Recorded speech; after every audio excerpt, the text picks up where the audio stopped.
उन्हाळा सुरू झाला की शरीराची आग होणे, डोळ्यांची जळजळ होणे, तसेच लघवीला कमी प्रमाणात होणे, लघवीला आग होणे अशा प्रकारची लक्षणे चालू होतात. पण जर आपण आपल्या आहारामध्ये योग्य पदार्थ घेत असू तर अशा प्रकारची लक्षणे आपल्याला नक्कीच जाणवणार नाहीत. तर मग अशा प्रकारची कुठली कुठली पदार्थ आहेत ज्याच्यामुळे आपल्याला आपले शरीर आपण नैसर्गिकरित्या थंड ठेवू शकतो. तर मग ही माहिती मिळवण्यासाठीच आपण आजच्या भागामध्ये पाहणार आहोत की उन्हाळ्यामध्ये असे कुठले पदार्थ खायला हवेत ज्याच्यामुळे आपले शरीर थंड राहू शकते. नमस्कार मंडळी, मी डॉक्टर पल्लवी निंबाळकर पोळ.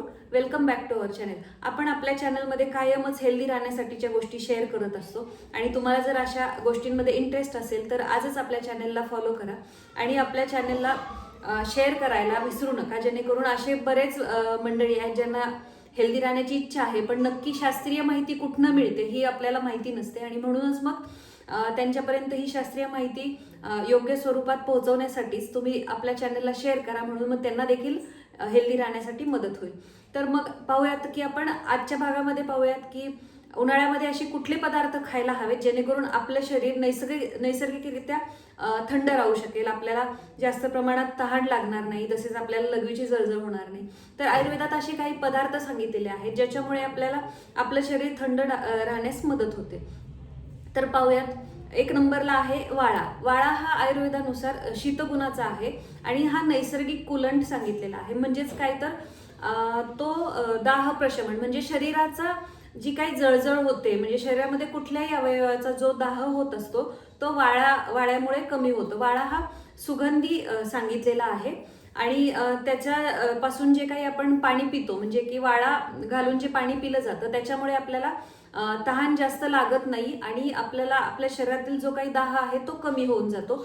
तसेच वाळा हा डाययुरेटिक सांगितलेला आहे. डाययुरेटिक म्हणजेच काय की लघवीचं प्रमाण वाढवणारा सांगितलेला आहे. म्हणूनच ज्यावेळेला उन्हाळ्यामध्ये आपण वाळ्याचे पाणी पितो तर त्यावेळेला लघवीला साफ होते आणि लघवीची जळजळ कमी होण्यास आपल्याला मदत होते. तर मग वाळ्याचं पाणी कसं प्यायचं आहे, तर ज्या वेळेला आपण वाळा दुकानात आणतो तो रात्री आपल्याला पाण्यात टाकायचा आहे आणि सकाळी ते पाणी आपण गाळून पिलं तर आपल्याला त्या वाळ्याचा पाण्याचा उपयोग होतो.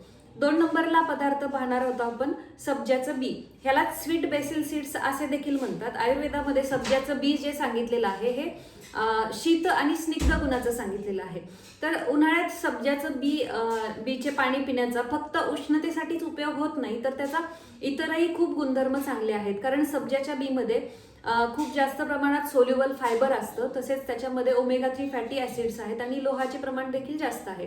तर स्निग्ध आणि शीत गुणाचा सब्जा असल्यामुळे काय होतं की आपल्या शरीरामध्ये थंडावा निर्माण करतो आणि त्याच्यामुळे आपल्या शरीरातील उष्णताही कमी होते. तसेच सोल्युबल फायबर सब्जामध्ये असल्यामुळे हा जो सब्जा आहे आपण ज्या वेळेला त्याचं पाणी पितो तर तो जो सब्जा आहे पोटामध्ये जास्त प्रमाणात पसरण पावतो किंवा तो फुगतो आणि तो फुगल्यामुळे आपल्याला भूक जास्त लागत नाही आणि म्हणूनच आपल्याला वजन कमी करण्यास सब्जामुळे खूप मदत होते. तसेच आपल्याला जे सब्जामुळे काय होतं की मधुमेह ज्यांना असतो किंवा ज्यांना डायबिटीस असतो त्यांच्यामध्ये ज्यावेळेला आपण सब्जा घालून पाणी पिलं जातं तर रक्तातली साखर ही हळूहळू वाढली जाते. त्याच्यामुळे सब्जा हा डायबिटीस लोकांसाठी देखील खूप फायद्याचा ठरतो.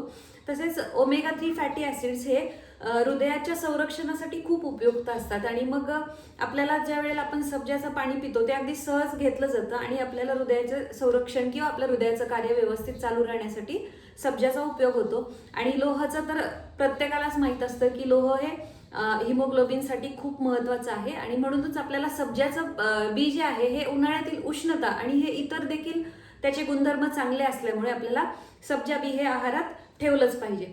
3 नंबरचा पदार्थ आपण पाहणार आहोत कोहळा. आपण बऱ्याच जणांच्या घराच्या बाहेर कोहळा अडकवलेला पाहतो. तर हा कोहळा जो आहे आपल्याला आयुर्वेदामध्ये कोहळा हा शीतवीर्य आणि प्रभावाने मेद्य सांगितलेला आहे. मेद्य म्हणजे काय की ज्याने बुद्धी वाढली जाते. तर हा कोहळा हा शीतवीर्याचा असल्यामुळे आपल्या अंगातील उष्णता कमी करतो. तसेच कोहळा हा डाययुरेटिक देखील सांगितलेला आहे आणि डाययुरेटिक असल्यामुळे तो लघवीचे प्रमाण वाढवतो आणि लघवीला साफ करतो व लघवीची जळजळ कमी करतो. त्याच्यामुळे आपल्याला उन्हाळ्याच्या दिवसामध्ये कोहळ्याचं जे फळ असतं त्याच्यातला आतला जो मगज असतो त्याचं सरबत करून प्यायला सांगितलेलं आहे. त्याच्यामुळे आपली उष्णता कमी होते. तसेच कोहळ्याचा आणखी एक गुणधर्म सांगितलेला आहे की कोहळा हा कुठल्याही प्रकारच्या रक्तवाहिन्यांचा संकोच करून होत असणारा रक्तस्राव थांबवण्यासाठी उपयुक्त आहे. मग आपण पाहतो की उन्हाळ्याच्या दिवसात बऱ्याच जणांना नाकातनं रक्तस्राव होतो, ज्याला आपण कोहळाना फुटणे असं म्हणतो. तर त्यावेळेला ज्यावेळेला आपण कोहळ्याचं हे आहारात घेतलेला असतो, तर अशा व्यक्तींमध्ये देखील आपल्याला नाकातून रक्तस्राव होण्याचं प्रमाण कमी झालेलं दिसून येतं. आपण 4 नंबरला पाहणार आहोत कोकम सरबत. कोकम सरबत हे तर सगळ्यांनाच माहिती आहे. तर उन्हाळ्यामध्ये काय होतं, आपल्याला खूप जास्त प्रमाणात घाम येतो आणि खूप जास्त प्रमाणात घाम येत असल्यामुळे आपल्याला तहान वारंवार लागते. तसेच घामाद्वारे आपल्या शरीरातील इलेक्ट्रोलाइट्स देखील बाहेर जातात आणि ते इलेक्ट्रोलाइट्स बाहेर गेल्यामुळे आपल्याला थकवा खूप जास्त प्रमाणात असतो. आणि मग हे जे कोकम सरबत आहे ते आयुर्वेदानुसार तहान कमी करणारे सांगितलेले आहे. म्हणूनच आपण ज्यावेळेला उन्हाळ्यात कोकम सरबताचं सेवन करतो तर आपल्याला तहान कमी प्रमाणात लागते आणि जे इलेक्ट्रोलाइट्स कमी झालेले असतात ते देखील आपल्याला कोकम सरबतातनं मिळत असल्यामुळे आपल्याला थकवा जाणवत नाही. आणि कोकम सरबत हे पित्त कमी करण्यासाठी देखील खूप उपयुक्त सांगितलेलं आहे. त्यामुळे उन्हाळ्याच्या दिवसात वाळा, सब्जा बी, कोहळा आणि कोकम सरबताचा वापर अवश्य करा, ज्याच्यामुळे तुम्हाला उन्हाळ्यामुळे जे काही होणारे त्रास आहेत ते होणार नाहीत. आणि जर तुम्हाला आजचा व्हिडिओ आवडला असेल तर मला नक्की कमेंटमध्ये कळवा आणि हा जास्तीत जास्त शेअर करा. तसेच हे जे काही मी 4 पदार्थ सांगितलेले आहेत त्यापैकी तुम्ही कशाचा उपयोग करता आणि तुम्हाला कशातनं फायदा जाणवला आहे हे मला नक्की कमेंट्समध्ये कळवा. नमस्कार.